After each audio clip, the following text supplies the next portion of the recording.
cholesterol. In 1913, Russian pathologist Nikolai Anichkov fed rabbits pure cholesterol and triggered atherosclerosis, marking the first direct link between cholesterol and arterial disease. Labs report total cholesterol as a single number measured in milligrams per deciliter, where below 200 is considered desirable, 200 to 239 is borderline high, and 240 or above signals elevated cardiovascular risk. What most people don't know is that total cholesterol itself doesn't distinguish between protective HDL and damaging LDL. It's just a sum, which means a high number could actually reflect abundant good cholesterol rather than dangerous plaque-building particles. When a doctor orders a lipid panel, the phlebotomist draws blood into a lavender-top tube, and what patients see on their results is a composite figure that reveals almost nothing about the molecular drama unfolding in their arteries. LDL cholesterol, first isolated and characterized in the 1950s by John Goffman at UC Berkeley using the newly invented ultracentrifuge to separate lipoprotein particles by density. Optimal LDL sits below 100 milligrams per deciliter. Borderline high spans 130 to 159, and high starts at 160. Though most standard lipid panels don't actually measure LDL directly, they calculate it using the Friedewald equation from total cholesterol, HDL, and triglycerides, which breaks down when triglycerides exceed 400. What surprises patients is that LDL particle number matters more than LDL concentration. Someone with low LDL-C but high particle count still carries significant cardiovascular risk, which is why advanced tests like NMR or apolipoprotein B are gaining traction. Walking into a doctor's office and hearing an LDL number feels abstract until it gets translated into years of arterial wear.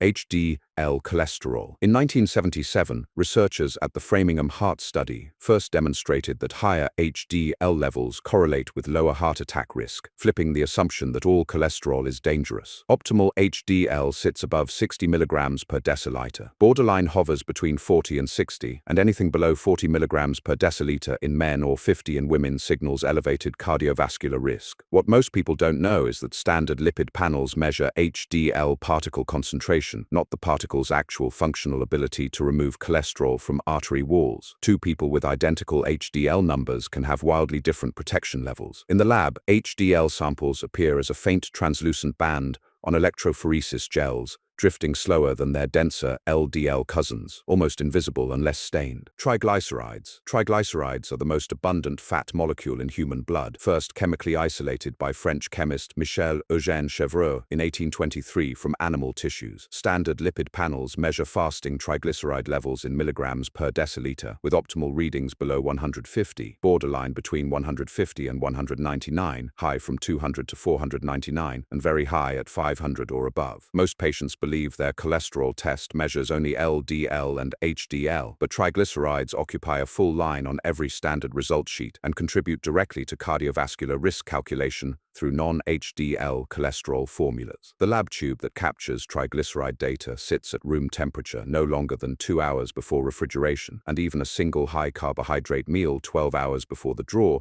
can falsely elevate the number by 30% or more. VLDL. In 1972, the World Health Organization published its first standardized classification of hyperlipoproteinemias, formally placing very low-density lipoprotein at the center of triglyceride metabolism research. Normal VLDL levels sit between 2 and 30 milligrams per deciliter. Though most standard lipid panels don't measure it directly, they estimate it by dividing total triglycerides by 5, a shortcut that breaks down when triglycerides exceed 400. Despite being called a cholesterol type, VLDL is actually 50 to 65% triglyceride by weight, making it more fat taxi than cholesterol carrier, and it shrinks into LDL as the liver's enzyme lipoprotein lipase strips away its triglyceride cargo during circulation. When labs report elevated VLDL, it often appears as a footnote beneath the triglyceride number, a ghost measurement derived from another test rather than seen directly. Chylomicrons. In 1943, biochemist Geordie Fulch first characterized chylomicrons as distinct lipoprotein particles while studying lipid transport in lymphatic fluid. They are the largest lipoprotein particles in the human body, measuring up to 1,000 nanometers in diameter, roughly 50 times larger than LDL, and they carry dietary fat from the intestine directly into the bloodstream after every meal. Standard lipid panels never capture them because chylomicrons disappear from circulation within 30 to 60 minutes after a meal, which is exactly why cholesterol tests require a 12-hour fast. What surprises most patients is that the cloudy white layer that forms on top of unspun blood samples in the lab is pure chylomicrons, visible to the naked eye, unlike every other lipoprotein in the panel. In patients with rare chylomicronemia syndrome, blood drawn after a meal looks more like diluted milk than plasma. The metric gained clinical prominence in 2002 when the National Cholesterol Education Program added it to standard lipid panels as a secondary target. Optimal levels sit below 130 milligrams per deciliter. Borderline risk spans 130 to 159. High risk begins at 160, and very high starts above 190. What surprises most patients is that non-HDL isn't a molecule doctors extract from blood. It's total cholesterol minus HDL, a simple subtraction performed after the lab runs its tests. This calculated value captures all atherogenic particles, LDL, VLDL, IDL, and lipoprotein A, making it a broader cardiovascular risk marker than LDL alone, especially for people with high triglycerides. When a doctor circles the non-HDL number on a printout, it feels less like discovering something new and more like seeing what was hiding in plain sight all along. ApoB, a polypoprotein B, was first isolated in 1963 by Swedish researchers studying lipoprotein structure in human plasma. Each LDL particle contains exactly one ApoB molecule, which means measuring ApoB counts the actual number of atherogenic particles in the bloodstream, not just cholesterol cargo. Optimal levels sit below 80 milligrams per deciliter. Borderline ranges from 80 to 100, and anything above 100 milligrams per deciliter signals elevated cardiovascular risk. Most patients believe their doctor measures LDL cholesterol directly, but standard lipid panels actually calculate it using the Friedewald equation from total cholesterol, HDL, and triglycerides. ApoB cuts through that indirectness. What surprises cardiologists is that someone can have normal LDL cholesterol yet high ApoB, revealing hidden particle count danger that calculated LDL missed entirely. The test involves a simple blood draw, but the number it returns feels like switching from a blurry photograph to a sharp image of what's actually circulating through the arteries. Lipoprotein A. Lipoprotein was first identified in 1963 by Norwegian geneticist Kara Berg, who noticed an unusual lipoprotein variant in certain patients. Standard lipid panels don't measure it. Most doctors only order the specific lipoprotein test when family history suggests elevated cardiovascular risk. Optimal levels sit below 30 milligrams per deciliter, borderline spans 30 to 50,